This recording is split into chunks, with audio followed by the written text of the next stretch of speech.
no livro de Romanos, capítulo 1. Quero falar sobre algo muito especial nesse dia. Jesus estabeleceu a igreja é de Cristo. Com o passar do tempo, a igreja se perdeu, se afastou do Senhor, se afastou da palavra. E aí Deus levantou alguns homens, entre eles principalmente Lutero e Calvino, para trazer um despertamento em relação à palavra. A ideia era voltar à realidade da igreja primitiva, da igreja que Jesus estabeleceu. Hoje é o dia da Reforma Protestante. Eu quero compartilhar algo com você dentro disso. Eles estabeleceram ali a reforma de uma certa forma, teve como base 5 pilares, 5 solas. Sola fide, sua fé, só as escrituras, somente Cristo, somente a graça e só a Deus glória. Foram 5 fundamentos da reforma, 5 pontos ali especiais para que a igreja retornasse ao padrão estabelecido por Deus, à realidade da igreja estabelecida por Jesus.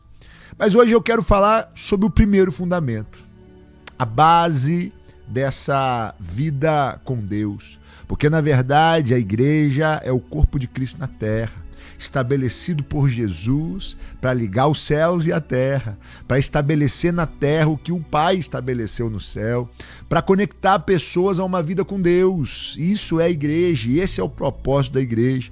E dentre esses fundamentos observados pelos reformadores da igreja, eu quero falar do primeiro deles, sola fide, somente a fé.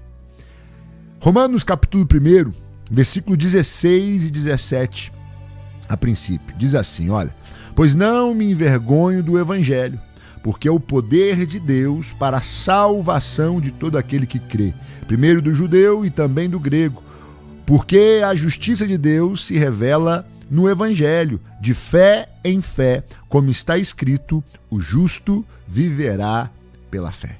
O evangelho é o poder de Deus para a salvação do ser humano. O ser humano precisa de salvação.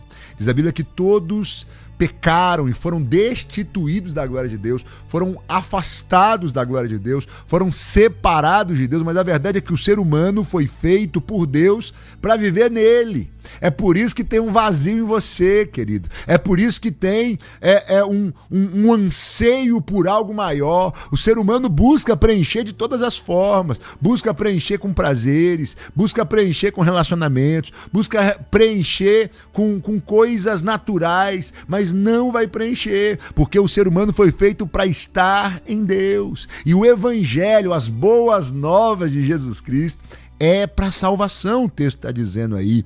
E está dizendo que o justo, aquele que foi justificado, viverá pela fé. Quero ler, avança um pouquinho aí, você que está com a sua Bíblia aberta, Romanos 5, 1 e 2 diz assim, justificados, pois, mediante a fé, temos paz com Deus por meio de nosso Senhor Jesus Cristo, pelo qual obtivemos também acesso pela fé a esta graça na qual estamos firmes e nos gloriamos na esperança da glória de Deus.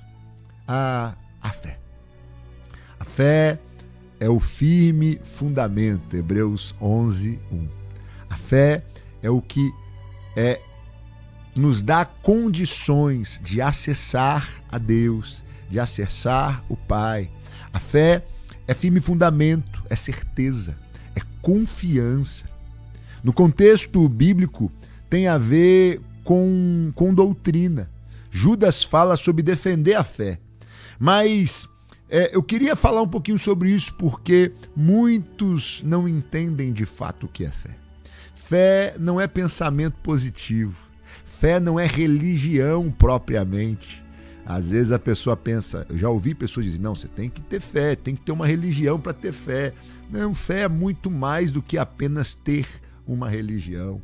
Fé não é apenas esperar que algo bom aconteça. Às vezes a pessoa faz um jogo, joga na loteria lá, ou faz algum tipo de jogo e fala, vou fazer uma fezinha. Não é isso que é fé. Não no sentido bíblico, não no contexto bíblico. Fé é a confiança no Deus vivo. Crer na obra de Jesus para ser salvo. É dessa fé que eu estou falando.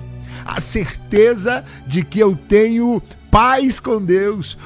Existe uma pregação muito famosa, pecadores nas mãos de um Deus irado. E essa, dizem que no final dessa mensagem, o pregador, as pessoas estavam agarradas nas colunas da igreja, nos bancos da igreja, desesperados, com medo de ir para o inferno.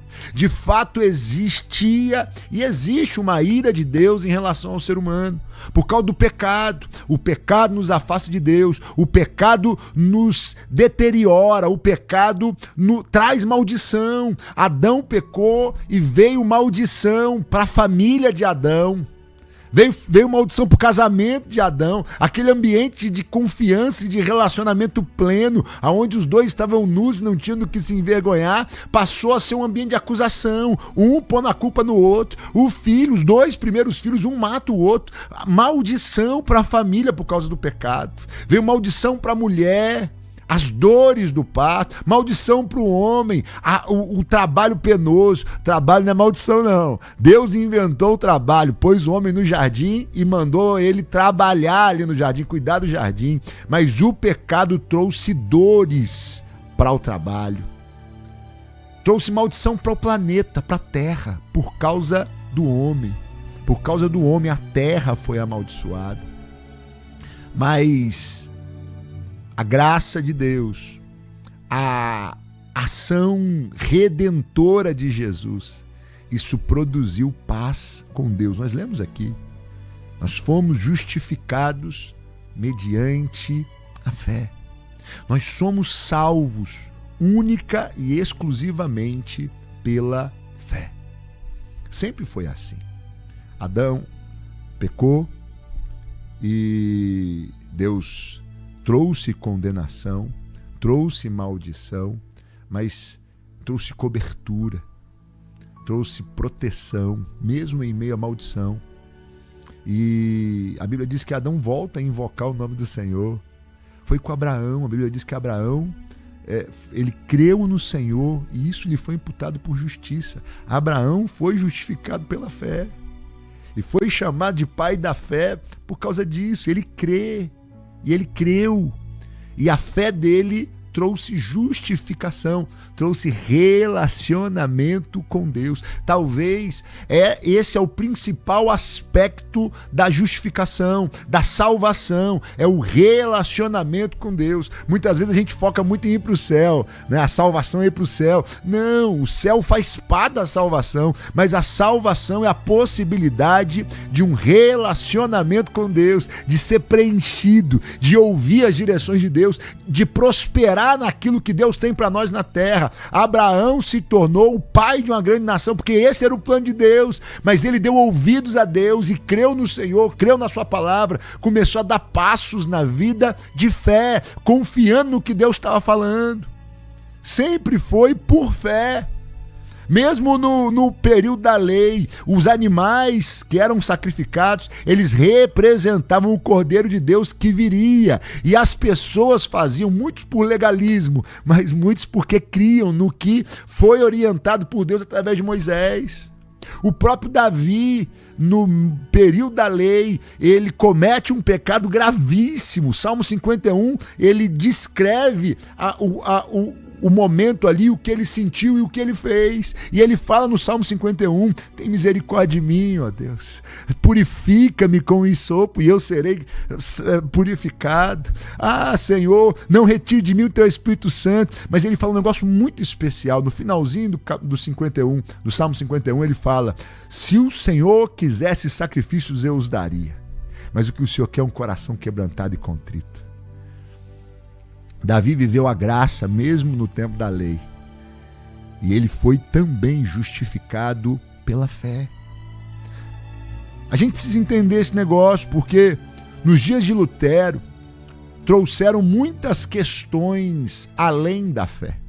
Nos dias de Lutero, a igreja trouxe a questão das indulgências. A pessoa precisava pagar para ter acesso, comprar um pedacinho de terra no céu, muitas outras coisas. Lutero se revolta, assim como Jesus ao chegar no templo, nos dias de Jesus, da mesma forma. Os animais do sacrifício que tinha um significado cerimonial. O sacrifício não era apenas legalismo, era a pessoa perder algo, abrir mão de algo. Tinha que ser um cordeiro perfeito, não podia ter defeito e tinha que ser entregue, a pessoa entregando aquilo que ela tinha para ter a remissão dos seus pecados. E aí, nos dias de Jesus, os cambistas vendiam ali os animais para o sacrifício, não havia temor nos processos, não havia fé. Aí Jesus se revolta, pega o chicote, expulsa o pessoal do templo ali, bate em todo mundo. Lutero também, ele se revolta com aquela questão toda que estava acontecendo, como que as pessoas estavam distantes de Deus, mesmo cumprindo protocolos, mesmo desenvolvendo uma religião, eles estavam distantes de Deus. Aí Lutero faz as 95 teses, põe lá na porta da igreja de Wittenberg e estabelece esses 5 princípios, o qual o primeiro deles é fé. Nós precisamos crer. Nada que eu faça é suficiente para perdoar os meus pecados. Nada que eu faça é suficiente para resolver o meu problema com Deus. É só pelo que Jesus fez, pelo sacrifício de Jesus. Eu creio em Jesus e eu estou salvo. Eu estou liberto. Mas como que pode ser isso? Uma pessoa fez tanta coisa ruim e agora só confessar Jesus, é só crer, Jesus está perdoado? É desse jeito. Crer em Jesus. Se eu creio em Jesus, se eu confesso a Jesus, diz a palavra que eu sou feito filho de Deus. Eu não preciso ajustar a princípio nada na minha vida para me tornar filho de Deus. Eu tenho que crer em Jesus. Eu tenho que recebê-lo como o Senhor da minha vida. Talvez você tá me ouvindo, eu converso com muitas pessoas que falam, eu sei que é verdade, mas eu tenho vergonha, eu fiz muita coisa errada, eu tenho que mudar muita coisa. Não, você não tem que mudar nada para vir para Jesus. Você precisa simplesmente entregar a sua vida para Jesus, confessá-lo como o Senhor da sua vida, crer no que Ele falou na sua palavra e a mudança ela vai acontecer. É o Espírito que nos convence, é o Espírito que nos transforma. Mas a primeira coisa é crer. Nós somos justificados pelo que Jesus fez. Nada que façamos pode nos justificar. Nada que façamos nos torna dignos de estar diante do Pai. Romanos 5, nós lemos os primeiros versículos, olha o versículo 8. Versículo 8 a 11 diz assim: mas Deus prova o seu próprio amor para conosco, pelo fato de Cristo ter morrido por nós, quando ainda éramos pecadores. Logo, muito mais agora, sendo justificados pelo seu sangue, seremos por ele salvos da ira. Versículo 10, porque se nós, quando inimigos, fomos reconciliados com Deus mediante a morte de seu Filho, muito mais, estando já reconciliados, seremos salvos pela sua vida. E não apenas isto, mas também nos gloriamos em Deus por meio do nosso Senhor Jesus Cristo, mediante o qual recebemos agora a reconciliação. Nós somos perdoados e reconciliados com Deus. E você precisa entender isso, porque às vezes tem muita gente fora da igreja, porque errou, porque falhou, foi disciplinado, e não estou falando contra as disciplinas que são aplicadas de forma alguma. A Bíblia diz que o pai que ama disciplina o seu filho. E normalmente a disciplina é por amor e por cuidado com a pessoa antes de qualquer coisa. Mas muitas pessoas se envergonharam de terem cometido pecados e se afastaram da igreja, estão fora da igreja, enganadas, enredadas. Tem pessoas, já ouvi pessoas dizerem assim: pastor, eu quero voltar, mas é como se eu tivesse uma teia de aranha ao meu redor. Eu não consigo. Talvez, se essa é a sua situação, eu quero orar com você hoje, quero quebrar isso na sua vida, porque se mesmo estando distante de Deus, debaixo da ira de Deus, é o que o texto está dizendo aqui. ainda éramos pecadores quando Cristo morreu por nós, muito mais agora, sendo justificados pelo sangue. Muito mais você que, quando você não se preocupava com a vontade de Deus, com as coisas de Deus, Deus te perdoou, Deus enviou Jesus. Quanto mais você se preocupando, às vezes a gente comete falhas, às vezes a gente escorrega, a gente cai, a gente peca. Quem não tem pecados, que atire a primeira pedra. Jesus falou ali na situação da mulher pega no ato de adultério. Todos temos pecados. Nós não podemos nos entregar aos pecados. Nós não podemos viver na prática do pecado. Mas ainda mais agora. O apóstolo João, ele escreve em uma de suas cartas dizendo: filhinhos, eu vos escrevi para que vocês não pequem, mas se vocês pecarem, vocês têm um advogado. O sangue de Jesus nos purifica e nos reconcilia com Deus. Jesus é o segundo Adão. Romanos 5,18, olha aí, ó. Assim como por uma só ofensa veio o juízo sobre todos os seres humanos para a condenação, assim também por um só ato de justiça veio a graça sobre todos para a justificação que dá vida. Adão, ele pecou e ele saiu da posição que ele estava de filho de Deus. Quando Deus chega no jardim, Deus não pergunta para Adão: o que você fez, Adão? A pergunta que Deus faz é: onde você está, Adão? O problema maior foi Adão ter saído da posição que ele estava. E Jesus, diz a Bíblia, que ele foi obediente até a morte, e morte de cruz.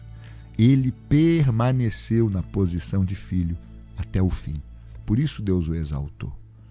E ele é o segundo Adão, a Bíblia diz. Por uma ofensa veio maldição, veio condenação, por um ato de justiça veio a redenção. Salvação para mim e para você. Salvação é o perdão dos pecados. Os pecados, dos seus pecados já não me lembro mais, diz o Senhor. Salvação é ser livre da condenação eterna. Salvação é o direito a viver uma vida plena no Senhor. E a salvação é pela fé. Você tem a oportunidade nesse dia, você que está me ouvindo, talvez você está num comércio e ouvindo por acaso essa mensagem. Talvez você está dentro do ônibus, dentro do Uber, dentro do táxi. Você está me ouvindo, você está desesperado, a vida não tem razão. Talvez você até já pensou em dar cabo da sua própria vida. Quero dizer para você nessa tarde, tem salvação para você. Talvez você escolheu coisas tão terríveis, você cometeu erros tão graves na sua vida, perdeu tanto por isso, mas tem salvação para você. Você que se desviou, que se afastou, tem perdão para você. Volta para a casa do Pai. O Pai está te chamando hoje, volta para casa, porque é pela fé. Ah, mas eu não sei se eu vou conseguir abrir. Não, primeiro volta. Primeiro volta para casa para você colocar de novo um anel na sua mão, as sandálias nos pés, uma veste nova como o filho pródigo. O resto o Pai vai te auxiliando no processo. Salvação é pela fé. Agora, tem uma outra coisa. Nós não somos salvos por obras, mas nós somos salvos para obras. Quero ler com você Efésios, capítulo 2, versículo 8. De 8 a 10 diz assim, ó: porque pela graça vocês são salvos, mediante a fé. E isso não vem de vocês, é dom de Deus, não de obras, para que ninguém se glorie. Pois somos feitura dele, criados em Cristo Jesus, para boas obras, as quais Deus de antemão preparou para que andássemos nelas. Nós não somos salvos por obras, somos salvos pela fé. A fé na obra de Jesus, a fé naquilo que Jesus fez, e isso me traz salvação. Mas Deus tem um plano e quer que nós vivamos nele. O pecado nos afasta desse plano. Agora, o que Jesus fez foi me dar condições para viver o plano de Deus novamente. E nós somos salvos para viver esse plano. É o que o texto aos Efésios diz aí. Não somos salvos por obra. Você não tem que fazer nada para ser salvo, apenas crer em Jesus. Mas a partir do momento que eu sou salvo, aí começa uma caminhada com Cristo. Aí nós somos salvos para a prática de boas obras. E essas boas obras não são necessariamente boas ações. Inclui boas ações, é claro, né? Ação social, é claro, mas as boas obras é a vontade boa, agradável e perfeita que Deus tem para a sua vida. É você viver como filho de Deus na terra. O mesmo poder que me salva, ele me transforma. E nós precisamos acreditar nisso. Nós precisamos entender isso, porque existe um entendimento distorcido do que é a graça e dessa fé salvadora. A salvação é pela graça, por meio da fé. Nós lemos aqui, somos salvos, pela graça vocês são salvos, mediante a fé. É a graça de Deus, é um favor que eu não mereço. E o que eu tenho que fazer? Apenas crer, ter a certeza de que Jesus é o Filho de Deus, ele morreu por mim, eu o confesso, eu o aceito, aí eu estou salvo, aí eu começo uma vida de caminhar com Jesus, de seguir a Jesus, de imitar a Jesus, imitando aquele que ele colocou para cuidar de mim. Aí a igreja é fundamental, aí o discipulado é a ferramenta que Jesus estabeleceu, pessoas que vão te orientar e te ajudar a viver pela fé, porque o justo viverá pela fé.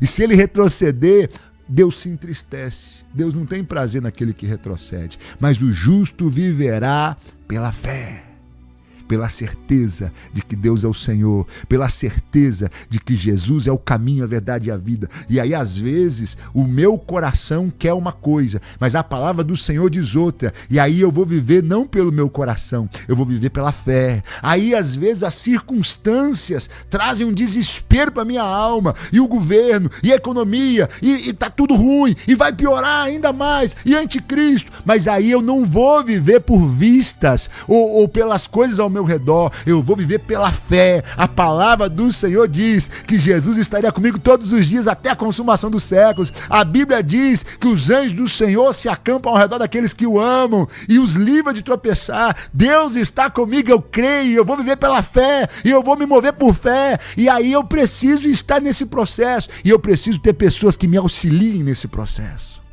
Aí a igreja, aí é o discipulado, aí é o GC, a célula.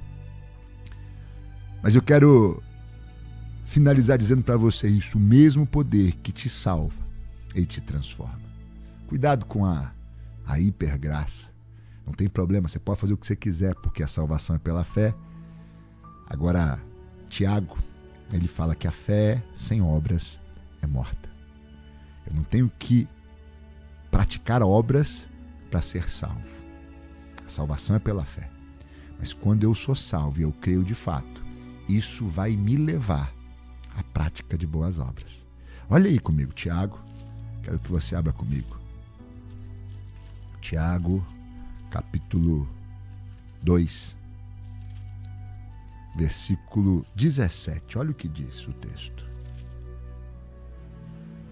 Assim também a fé, se não tiver obras, por si só está morta. 18. Mas alguém dirá: você tem fé? E eu tenho obras.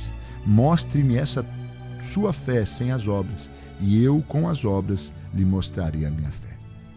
Tiago não está falando, até Lutero tinha um pouquinho de dificuldade com os textos de Tiago, mas Tiago não está falando que eu tenho que fazer alguma coisa para alcançar a salvação. Tiago está dizendo que a fé, ela é demonstrada pelas obras. É diferente. Assim como a gente conhece uma árvore pelo fruto, a gente precisa dar frutos de fé, frutos de arrependimento. A Bíblia fala sobre isso. Nós não precisamos fazer nada além de crer para ser salvos. Mas a partir do momento que cremos, somos movidos a fazer. A fé nos leva à salvação. As obras demonstram a nossa fé. Mas eu quero te desafiar nessa tarde, te motivar nessa tarde. Você que talvez está distante de Jesus, creia. Deus tem um plano maravilhoso. Você que está com o casamento destruído, creia. Deus, a Bíblia diz que Deus não gosta, Deus odeia o divórcio. Tem solução. Às vezes, tem pessoas que já atingiram um nível de que desandou de tal maneira que o casamento não teve como permanecer, já separou, já divorciou. Mesmo assim tem solução. Deus odeia o divórcio, mas Deus perdoa. Você tem como ser feliz ainda. Deus tem uma vida plena para você.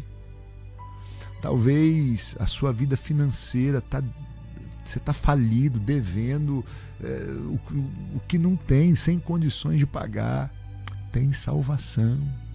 E a salvação é pela fé. Você que se afastou dos caminhos do Senhor, que se desviou do caminho, da igreja. Querido, volta hoje. Volta para Jesus, creia que Deus tem um plano maravilhoso. Agora você que crê, cresça, amadureça, desenvolva a vida que Deus tem para você. Posicione-se hoje em fé e deixe o Espírito Santo fazer o resto. Jesus disse, João 14, que o Espírito Santo nos ensinaria todas as coisas. Se você crê em Jesus, você tem acesso à salvação, você tem acesso ao Espírito de Deus, você pode viver a vida que Deus planejou para você. E nessa vida tem conquistas, tem lutas, mas tem vitórias. Jesus disse, no mundo vocês vão ter aflições, mas tem bom ânimo, eu venci o mundo. Jesus, ele nos dá autoridade na terra no nome dele, para estabelecer o reino de Deus, que é justiça, paz e alegria no Espírito Santo. É isso que Deus quer que você viva, em todas as áreas da sua vida. Creia, somente a fé. A fé me dá acesso. Tem outras coisas mais que é a sequência, né? Só a Escritura. Aí eu preciso fundamentar minha vida na palavra. Somente Cristo. E aí eu vou viver como Cristo. Só a graça de Deus é o que me dá acesso a tudo isso. E só a Deus glória. É a vida que nós precisamos alcançar. É a maturidade que nós precisamos desenvolver. Deus abençoe você. Viva a vida que Deus planejou para você, pela fé e em nome de Jesus.